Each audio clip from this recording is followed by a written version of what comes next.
Today, I'll tell you a story so tense it'll leave your chest tight and your breath shallow. Set in a land where justice rides faster than the law. It happens in the smoky stillness of the high frontier, where an outlaw gang chose the wrong cabin and found the deadliest man they never saw coming. It all starts with one voice, frightened, defiant, from inside that cabin. Just loud enough to awaken the legend buried deep in the trees. Before we kick off this adventure, don't forget to hit like on the video and let us know in the comments where you're watching from. Kelridge Varn spotted the smoke long before any voices reached him. An ugly, rising column that moved too fast to be a chimney's easy morning curl. It was the kind of smoke that meant trouble, the kind that meant something precious was burning. He'd been 3 miles deep in the pines, tracking elk the way he'd done 100 quiet mornings since laying his guns aside, 5 years trying to scrub the stain of 20 violent years off his soul. Now he nudged his horse forward. He kept to the shadows, silent and careful, those old instincts returning like kin he didn't want visiting. His palm brushed the worn stock of the Winchester tied to his saddle. His other hand checked the Colt at his hip, both loaded, both ready. Men who'd lived Kaelridge Varn's kind of life didn't survive by hoping for the best. Through the tree line, he saw 5 horses tied outside Eris Valiborn's cabin. Men he didn't recognize. The front door hung open, and from inside came his sister's voice. Tight, scared, pretending to be braver than she felt. Then came laughter. Men's laughter. The kind that always came before something broke.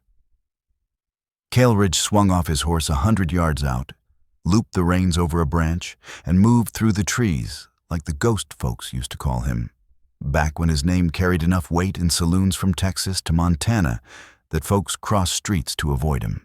Back when bounty hunters and outlaws alike whispered that Kaelridge Ghost Varn was the last man on earth you wanted tracking you. He'd put down 67 men in 20 years. He'd prayed those bloody days were behind him. But 5 more wouldn't tip the scale much heavier. And no one threatened Eris. Before we go further, if you're enjoying the tale, tap that like button. And if you haven't subscribed yet, saddle up and join us. Drop a comment telling us where you're tuning in from. These frontier stories travel farther than any horse ever could. Stick around. What's coming will knock the wind out of you. Kaelridge Varn hadn't earned his grim legend by accident. He'd started as a bright-eyed deputy marshal in Kansas, 25 and foolish enough to believe the law worked the way books said it did. That dream died 4 months later when he watched a jury free 3 cold-blooded killers, a bribed judge, terrified witnesses. Justice swallowed whole by money and fear. He hunted those men across 2 territories, found them holed up in a Colorado mining camp, gave them one chance to surrender. They laughed and reached for their guns. He dropped all 3 before leather even cleared their holsters. That day taught him something he never forgot. He was faster than just about anyone alive. And when you were that fast, justice stopped being complicated. It became simple, binary. You walked away or they didn't. Word spread fast. Territorial governors called him when the law failed, when gangs got too mean or prison escapees slipped into the dark. When justice needed a man outside the books, Kaelridge Varn became the answer. The ghost who arrived without warning and left only bodies cooling in the dust. 67 men in 20 years. Some deserved it more than others. All had been given the chances they never gave their own victims. Kaelridge never shot a man who wasn't armed, never ambushed, never fired into a back. Whatever he'd become, he wasn't a murderer. He was simply a man very, very good at killing killers. Then Kaelridge Varn, his brother-in-law, died slow from consumption, an ugly, hopeless way to go. That left Eris alone on 40 rough acres of Wyoming pine and stone. A quiet homestead Halric had built himself, a dream of peace, far from towns and trouble. Kaelridge had been in Arizona when the telegram reached him. He rode north without a second thought. He found his sister trying her damnedest to keep the place running. 38, stubborn, proud, determined to hold on to the home Halric had carved for her. But she was scared. Because lonely cabins drew certain kinds of men, drifters, outlaws, predators, who saw a woman alone and called it opportunity. So Kaelridge stayed, put his guns on the wall, hunted game, repaired fences, tried to play the role of a quiet man helping his widowed sister, tried to pretend he wasn't the deadliest pistol hand across 3 territories. But a man couldn't outrun what he was. Sooner or later, the past always circled back.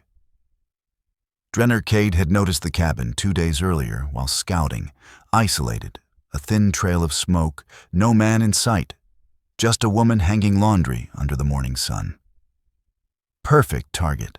His crew made a habit of hitting these places. Take supplies, take valuables, leave no witnesses. At dawn, 5 men rode out. Drenner leading, his brothers Thorn Vine and Jex Orlath behind him, followed by Corin Blade and Varick Drame, 2 drifters who joined the crew last month. Quick on the trigger, quicker on cruelty. They circled the cabin, kicked in the door, and found Eris making breakfast. She'd reached for her rifle, but Thorn knocked it away and slammed her against the wall. "Anyone else here?" Drenner asked, eyes sweeping the small room. 1 bed, 1 table, a stove burning low. A poor life. But poor folks sometimes hid coins, keepsakes, jewelry. "No one," Eris said, chin high despite the fear in her eyes. "My husband's gone. I'm alone." "Good," Drenner said, wearing a smile that never reached his eyes. "Makes things simpler. We want supplies, money, anything worth carrying. You behave, maybe you keep breathing. You fight, things get rough." Varick Drame started rummaging. Varick Drame ransacked the place with the same casual cruelty he reserved for people. Pulling open cupboards, dumping pots, slamming drawers, knocking over chairs just to hear them crash. The mess wasn't an accident. It was part of the message. We can break your home, just like we can break you. Corin Blade stood sentry by the door, arms crossed, eyes half-lidded.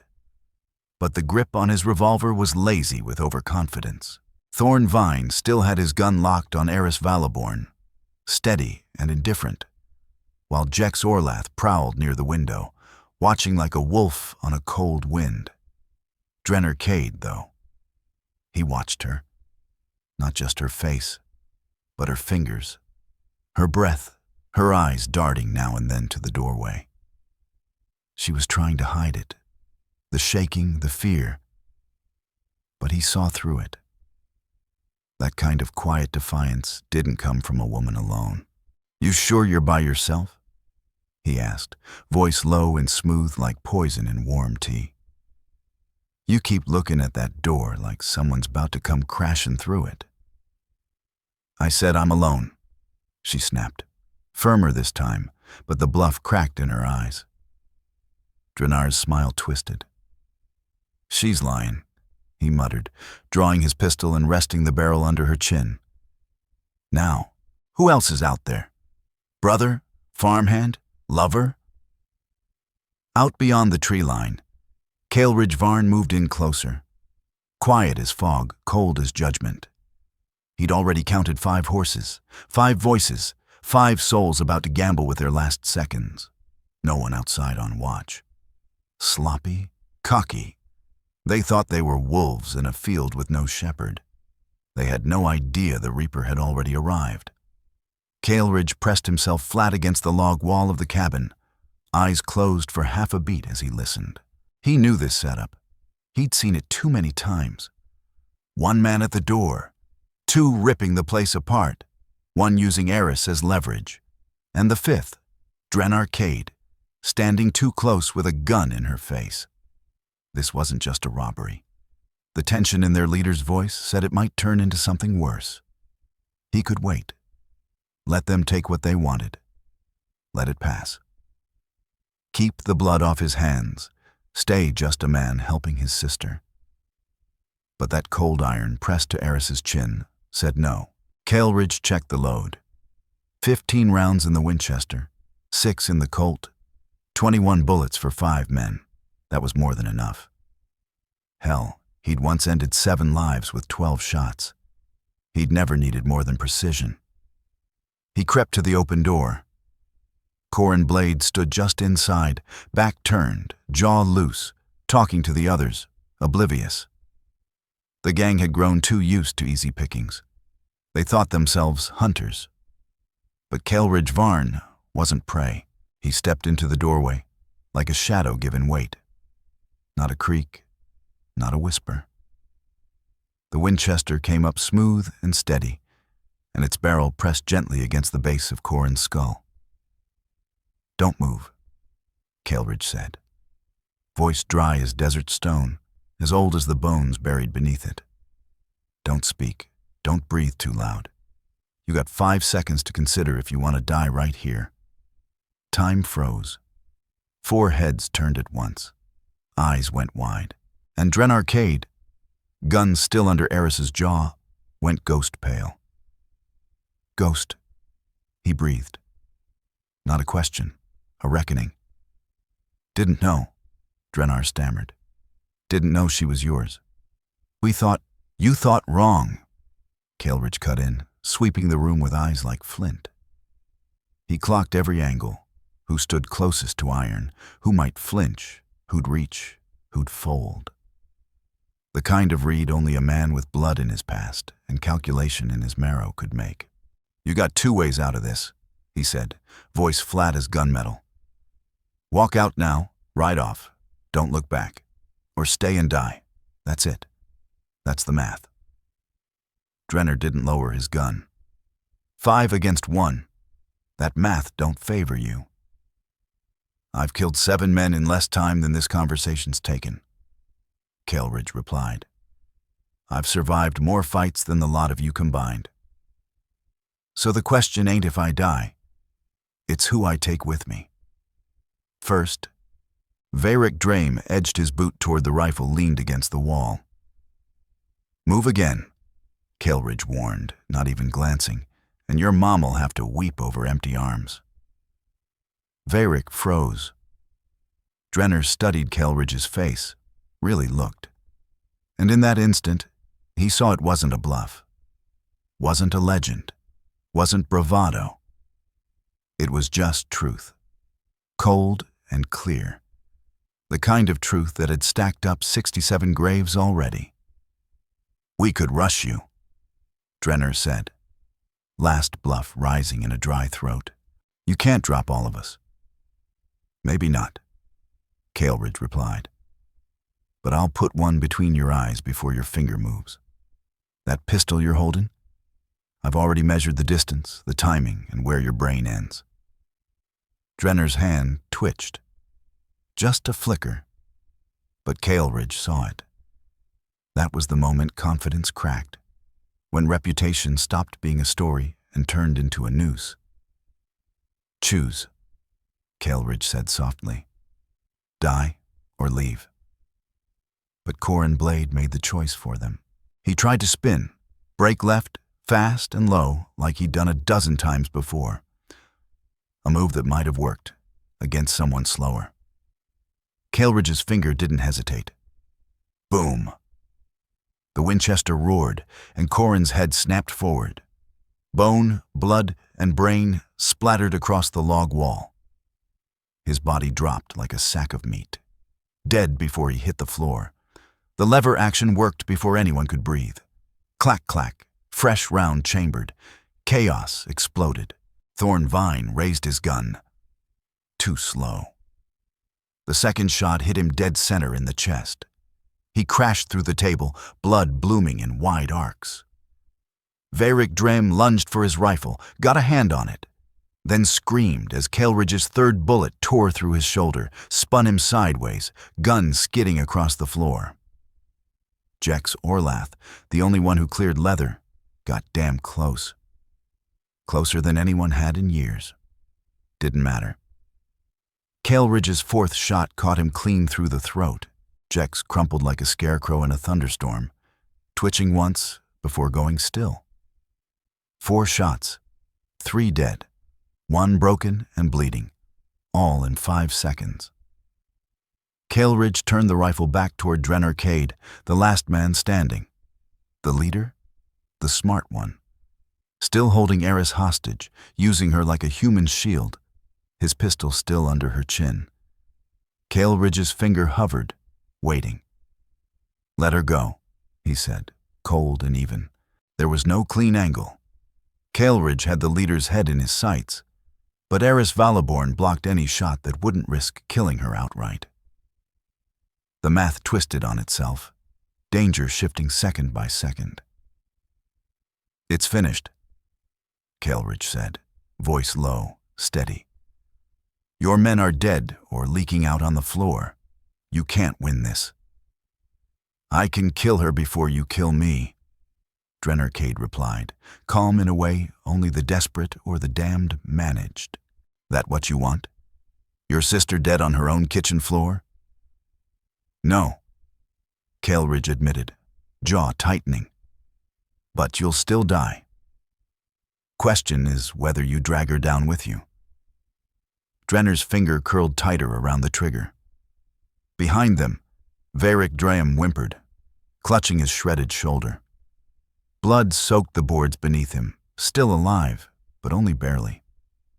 Waiting to see if he'd live long enough to tell the tale or die nameless on a stranger's floor. Kaelridge kept his rifle trained on Cade, computing angles with cold precision. Drenner stood about 6 feet tall. Eris barely 5'4". He was right behind her, pressed close. Only a sliver of forehead and temple, maybe 3 inches, peeked past her trembling head. A moving target, behind a moving shield. A shot nearly impossible even for him. "You're thinking," Drenner murmured, watching Kaelridge's eyes. "Thinking maybe you can pull that miracle shot. Maybe you're still the ghost they whisper about. But maybe you can't. Maybe your hand shakes. Maybe you hesitate because it's your sister." "It won't," Kaelridge answered. But Cade wasn't wrong. This wasn't some nameless outlaw in a dust-choked street. This was Eris, the last blood he had in this world. Protecting her was why he'd stayed, why he'd tried to live quiet. And missing. Missing meant he'd lose the only person who'd ever mattered. "Tell you what," Drenner said, sensing the hesitation. "I'm backing out that door. Your sister comes with me. I get to my horse, I let her go, and I ride. You let me. Deal?" "No deal," Kaelridge said, certainty cold as iron. "You die here. Only question is how." "Then she dies too." Eris's gaze flicked toward her brother. Fear, fury, trust, all tangled in one look. Then, without warning, she dropped straight down, collapsing to her knees. A move so sudden, even Drenner wasn't ready for it. Kaelridge fired the instant she fell. No breath, no thought.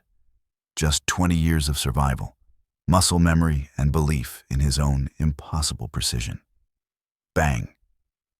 The bullet punched clean between Drenner Cade's eyes. A tiny hole going in, a ruin going out. His pistol fired as his body jerked, round slamming into the floor where Eris had stood only a heartbeat earlier. Her instinct saved her life. Kaelridge's skill ended Cade's. The outlaw toppled backward through the doorway, crashing into the dirt, eyes still wide like death surprised him. The 5th body. 5 men. 5 shots. Just like always. For 20 years it had been the same story. Kelridge Varn walked away. The others didn't. Silence settled, thick and suffocating, broken only by Varric Draham's choked sobbing. The wounded man curled in on himself, blood spreading like a shadow beneath him, staring up at Kaelridge with a terrified realization that he was next. Kelridge approached him, boots quiet on the blood-slick boards. Varric flinched, eyes wide and wet. Instead of finishing him, Kaelridge crouched. "You're gonna live," he said. Not kindness, just truth.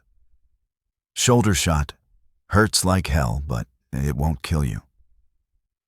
He leaned closer, voice dropping to a whisper edged with steel. "But you ride out of here and you tell everyone what happened. Tell them Kaelridge Varn is still alive, still shielding this cabin. Tell them what happens to men foolish enough to threaten my sister. Understand?" Varric nodded so hard his teeth clacked. I understand. I'll tell him. I swear it." "Good." Kaelridge straightened. "Your horse is outside. You've got 60 seconds to be on it and gone. If you're still here after that." "I changed my mind." Varric scrambled for the door, stumbling over Dren Arcade's corpse, hauling himself onto his horse with one hand. He spurred the animal into the trees, leaving a trail of blood and terror behind him. Kaelridge turned to Eris. She had risen now, staring at the wreckage. Bodies on the floor, blood on her walls, violence hanging in the air like smoke. "You hurt?" Kaelridge asked, first and only priority. "No," she said, voice thin but steady. "They didn't. I'm not hurt. Just frightened. That's reasonable." Kaelridge began dragging bodies outside. Corin Blade, Thorn Vine, Jex Orlath, one by one. Dead weight lived up to its name, heavy and stubborn. Eris watched him with an expression that was equal parts awe and grief. "You killed them so fast," she whispered. "I've never seen. I knew you were dangerous, but I didn't." "I know." He didn't look at her. "People hear stories. Numbers. 67 men. But stories ain't the same as watching it happen." "I'm not sorry," she said.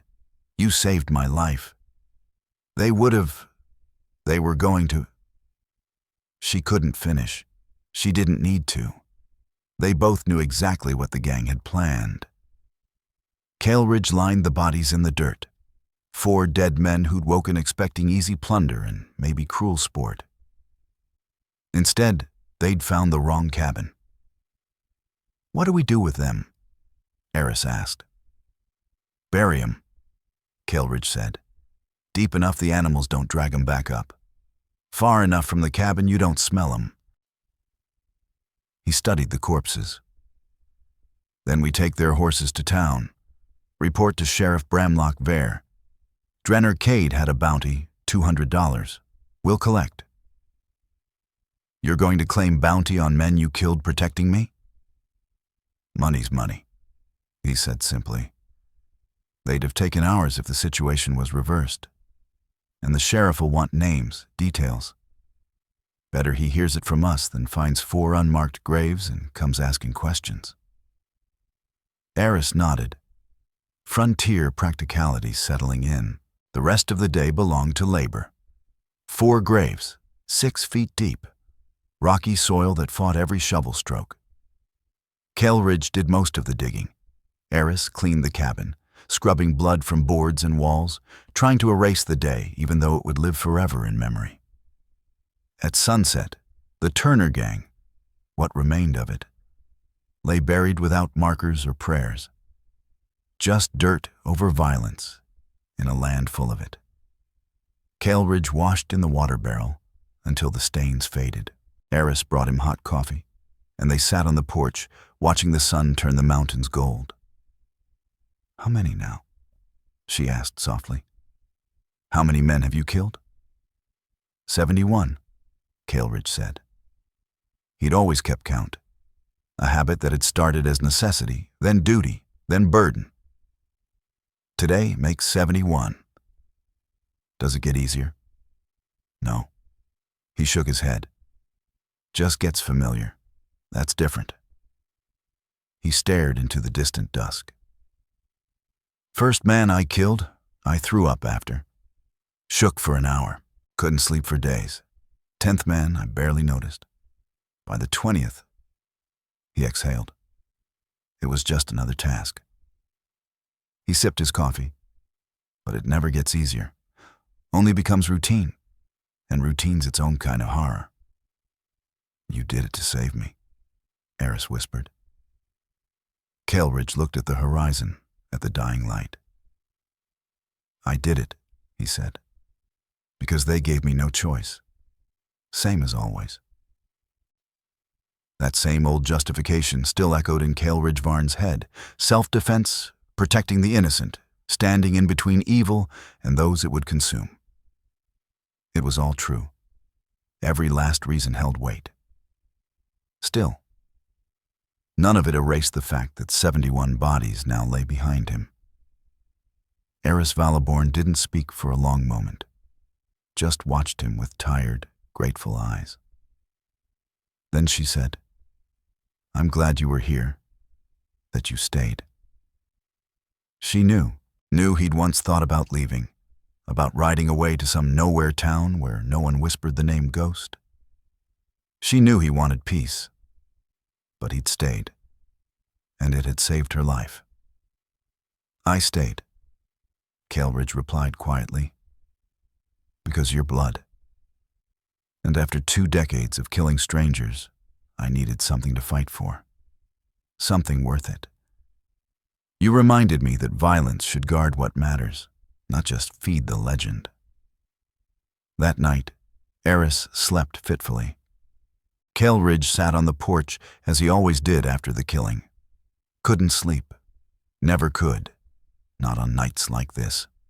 Behind the cabin's thin walls, he could hear her stir, hear her soft cries, trapped in nightmares, no doubt. Reliving it. The gun under her chin. The scream. The bodies falling. She'd seen him change. Seen him become the thing the stories whispered about. Cold, fast, lethal. Efficient like a butcher's knife. He sat in the dark, staring into the stars, letting the adrenaline drain slow as molasses.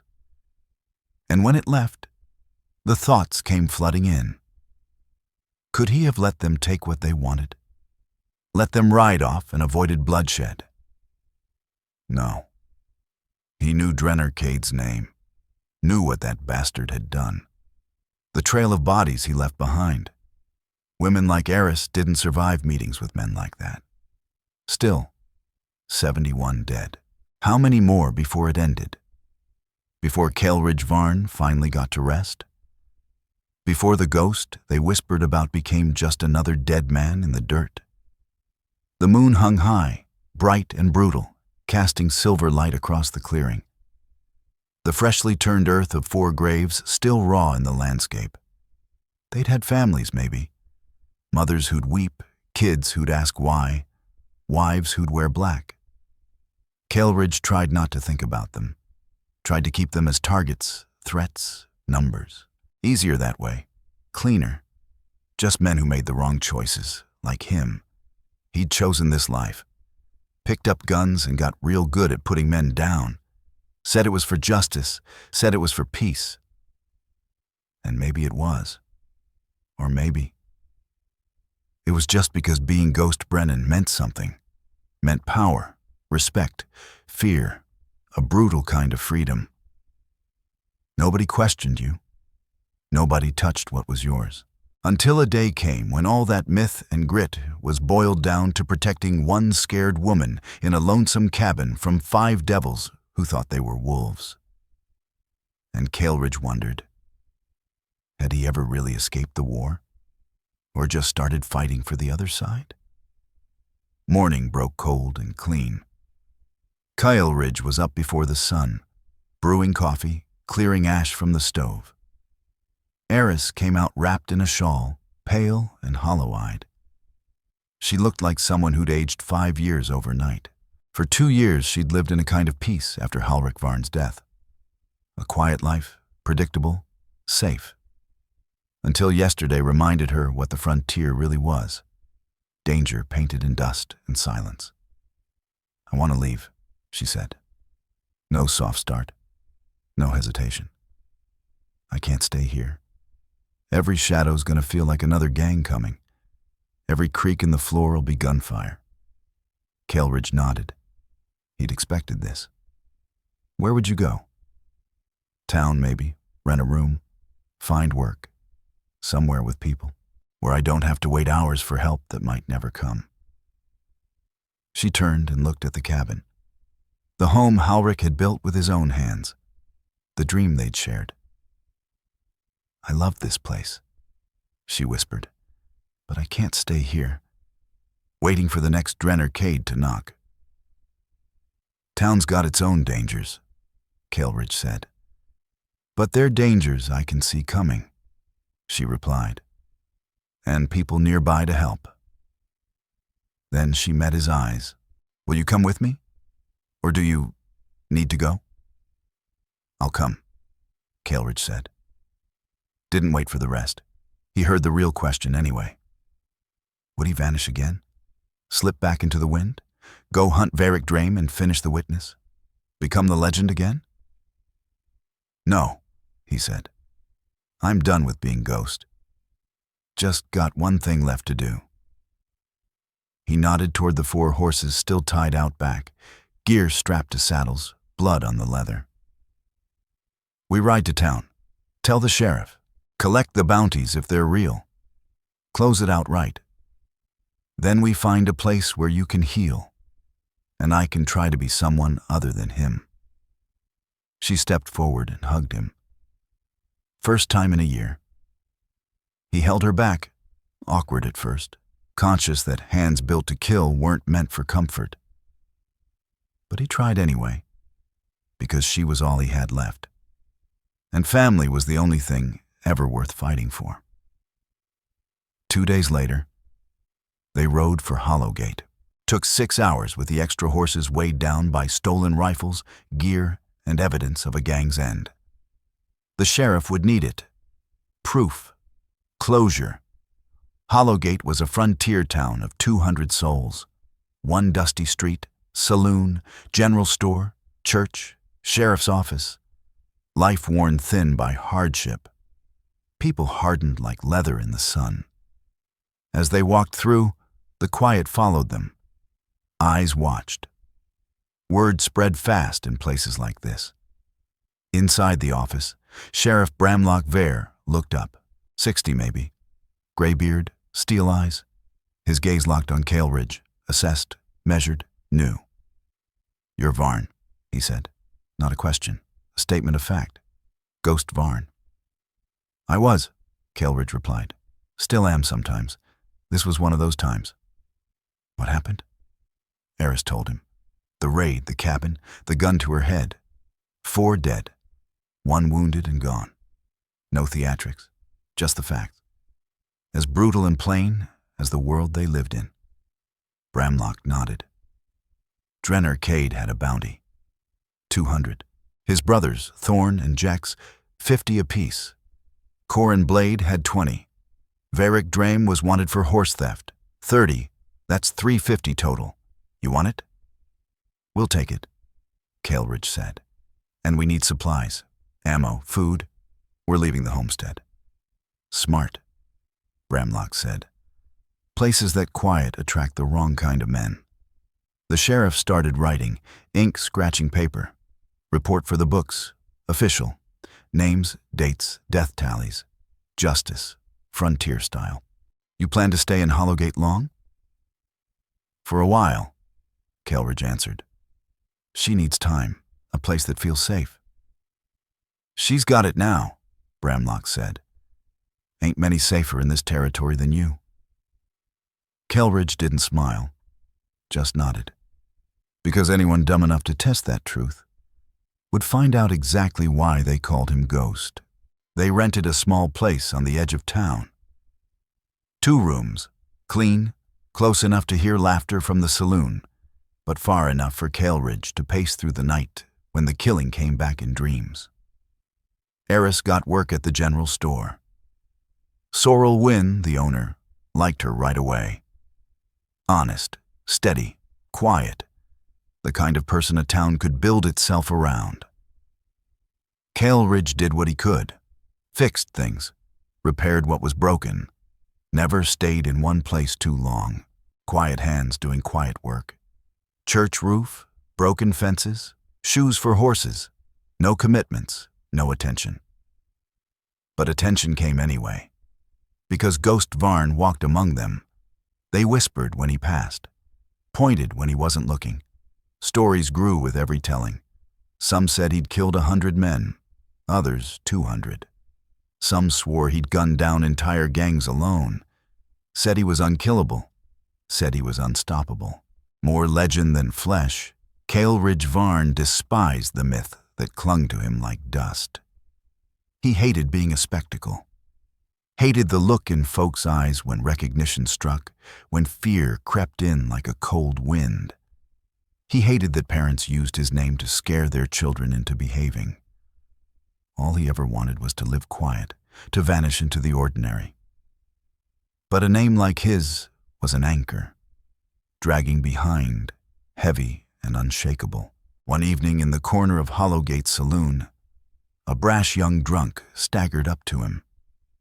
Full of liquor and arrogance, the boy had fire in his gut and foolish dreams in his eyes. He wanted to test the legend, wanted to be the one who took down the ghost, the one who shot faster than Kaelridge Varn, the killer of the killer, the man who'd silence the whispers with gun smoke and glory. Kelridge looked at him and saw another Varric Drame, another Corin blade, another soul stumbling into the same fatal mistake, thinking they were different, chosen, faster. He let out a slow breath and spoke low, almost tender. Go home. Sleep it off. Be glad you're still breathing. Don't push this. The saloon quieted to a hush. But the young man's hand twitched near his holster, and Kelridge felt the weight of it coming. Another name to add to the ledger, another second he'd carry forever. The ghost never truly vanished. He just paused between kills. Last chance, he said, his voice calm but carved in stone. Walk away. There's no shame in living. The boy blinked through the whiskey fog, something ancient and cold staring back at him from Kaelridge's eyes, something that cut through the heat of liquor and burned straight into his survival instinct. And for a flicker of time, he saw it. His death, standing right there, wearing a relaxed face and a weathered coat. His hand dropped from the pistol grip. He raised it slowly. I'm sorry. I didn't mean, I just... Go home, Kaelridge said again, gentler this time. You're young. Tomorrow you'll make better choices. The boy stumbled out, red-faced, alive. The saloon breathed again. Laughter returned. Cards slapped tables. But Kaelridge felt it all the same. Another moment when the ghost emerged. Another scar layered onto the truth he couldn't shake. He walked back through darkened streets, boots whispering on dirt. Heiress Velaborn was already waiting on the porch. Word in Hollowgate traveled faster than lead. You didn't kill him, she said. Didn't have to, he answered, sitting beside her. He chose right. How long you think we can stay? He asked, voice low. Before another Drennercade shows up? Before the next drunk don't listen? She looked at him, eyes full of steadiness. As long as we want, she said. Because you're protecting me. That's what brothers do. That's what good men do. Doesn't matter how many you've killed. What matters is what you're standing for. Kaelridge wanted to believe her. Wanted to think there was goodness left in him beneath the 71 names carved into his soul. But he knew better.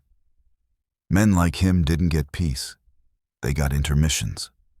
Violence had a way of waiting, and as he sat beside his sister in the cool hush of Hollowgate, Kaelridge Varn accepted the truth he'd always known. You can walk away from killing, but killing never walks away from you.